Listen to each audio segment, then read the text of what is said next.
हाल ही में तमिलनाडु के chief minister M.K. Stalin वो एक वेडिंग में जाते हैं और वहाँ से उनका एक बयान वायरल होता है। वो बेसिकली कहते हैं, पहले मैं न्यूली मैरिड कपल को एक एडवाइस दिया करता था कि take your time then plan your babies, but now मैं एडवाइस देता हूँ plan your babies immediately after marriage.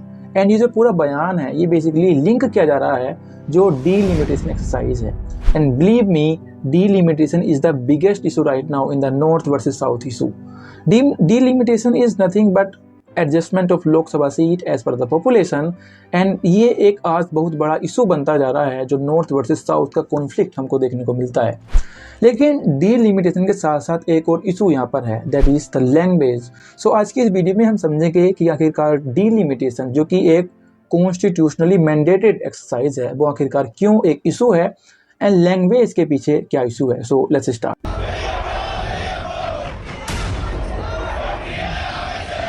Fight over three-language policy. The language war rages on after Tamil Nadu Chief Minister Stalin accused the central government. Let's start from the language. सबसे पहला आरोप जो southern state लगाते हैं वो ये है कि सेंटर को ज्यादा ही हिंदी को प्रमोट करता है। Look at the foreign trip of Modi ji, look at the speech in the UN, look at the speech in the political rally, in the media briefing, हर जगह हिंदी और हिंदी को ही प्रमोट किया जाता है। एंड ये एक बहुत बड़ा आरोप है जो सदर्न स्टेट सेंटर पर लगाते हैं, जो एक टाइप से देखा जाए तो सही भी है। लेकिन सेंटर ये कहता है कि मैं जो ये कर रहा हूँ, जो हम ये कर रहे हैं, ये बेसिकली कॉन्स्टिट्यूशन के अनुसार ही है, ये बेसिकली संविधान के प्रोविजन के अनुसार ही है। Look at article 351 of the constitution, ये डायरेक्टली ड्यूटी देता है सेंटर को to develop Hindi language. So it is the duty of the centre to develop Hindi language. So there is nothing wrong in that. But अगर मैं current problem की बात करूं तो वो बेसिकली यहाँ पर आता है एक प्रश्न, और प्रश्न ये है कि what is the language that should be used in all India level. क्या वो हिंदी लैंग्वेज होगी या कोई साउथ इंडियन लैंग्वेज या कोई दूसरी लैंग्वेज। और इससे पहले आपका आंसर यहाँ पर हिंदी आए, मैं यहाँ पर आपको एक डेटा देना चाहता हूँ। 2011 सेंसस के अनुसार 43% ऑफ इंडियंस की जो मदर टंग है वो हिंदी है। लेकिन इसके साथ साथ 12 स्टेट में केवल 5% पॉपुलेशन ही ऐसी है जो हिंदी बोल सकती है।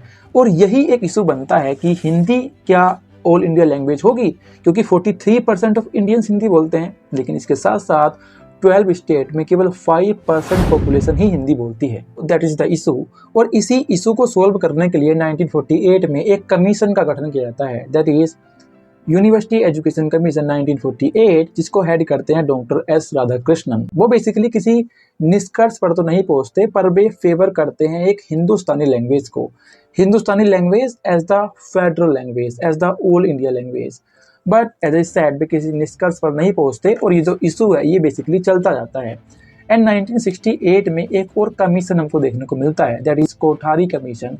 एंड कोठारी कमीशन ही वो कमीशन है जो बेसिकली रिकमेंड करता है three language formula.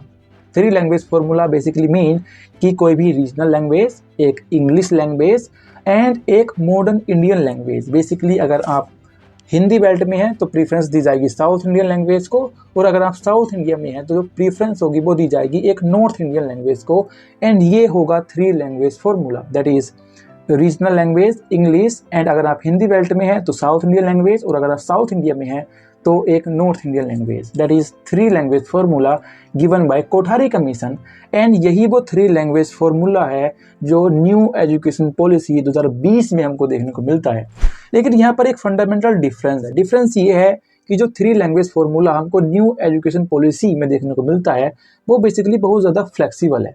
And that is the main issue right now, जो हमको ये जो लैंग्वेज का पूरा इशू देखने को मिलता है।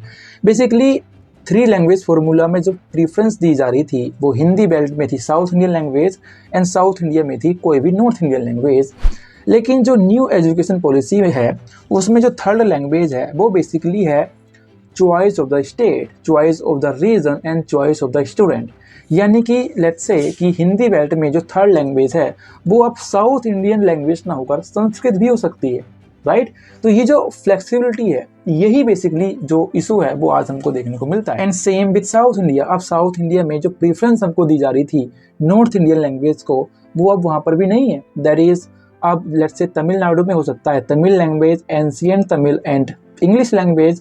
सो ये जो फ्लेक्सिबिलिटी है ये बेसिकली एक मेजर इशू हमको देखने को मिलता है। बट अगर मैं करंट इशू की बात करूं तो वो बेसिकली ये है कि सेंटर ने तमिलनाडु को जो फंड दिया जाने वाला था अंडर समग्र शिक्षा अभियान उसको रोक लिया है। And the reason is quite simple, Tamil Nadu 3 language formula को इम्प्लीमेंट नहीं कर रहा है अंडर न्यू एजुकेशन पॉलिसी।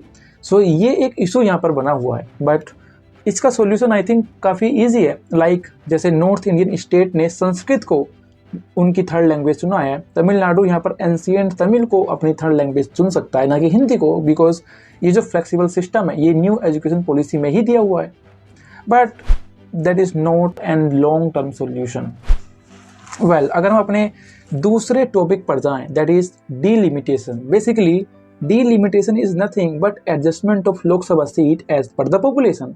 इन सिंपल टर्म, अगर आपके स्टेट की पॉपुलेशन ज़्यादा है तो आपके एमपी भी ज़्यादा होने चाहिए। That is simply delimitation and it is constitutionally mandated exercise under article 82 of the constitution. That is हर एक सेंसस के बाद डीलिमिटेशन जरूरी है, लेकिन 42 अमेंडमेंट के बाद इसको फ्रीज कर दिया गया है 2026 तक। सो जो अब होगा 2026 के बाद हमको डीलिमिटेशन देखने को मिलेगा। एंड जो सदर्न स्टेट हैं वो इसी डीलिमिटेशन को अपोज करते हैं। आइए समझते हैं क्यों। बेसिकली जैसा मैंने कहा, delimitation is adjustment of Lok Sabha seat as per their population, यानी कि ज़्यादा पॉपुलेशन ज़्यादा एमपी।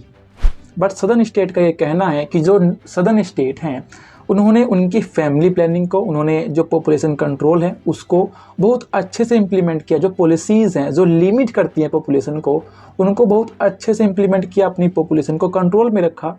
जबकि जो नदर्न स्टेट हैं वे फेल रहे उनकी पॉपुलेशन कंट्रोल के मेजर्स में।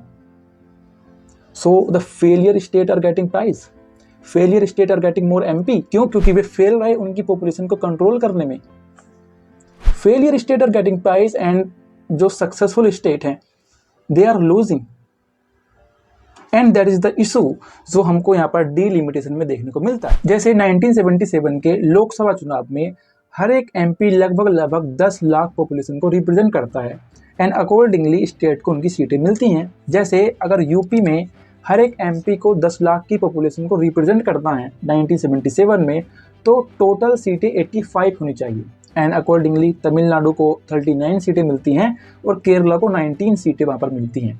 बट अगर आज डीलिमिटेशन एक्सरसाइज होता है और आज यूपी में एक एमपी को 10 लाख पॉपुलेशन को रिप्रेजेंट करना है तो यूपी को 250 सीटें आज चाहिए। वहीं पर तमिलनाडु को केवल 76, केरला को 36 सीटें यहाँ पर मिलेंगी।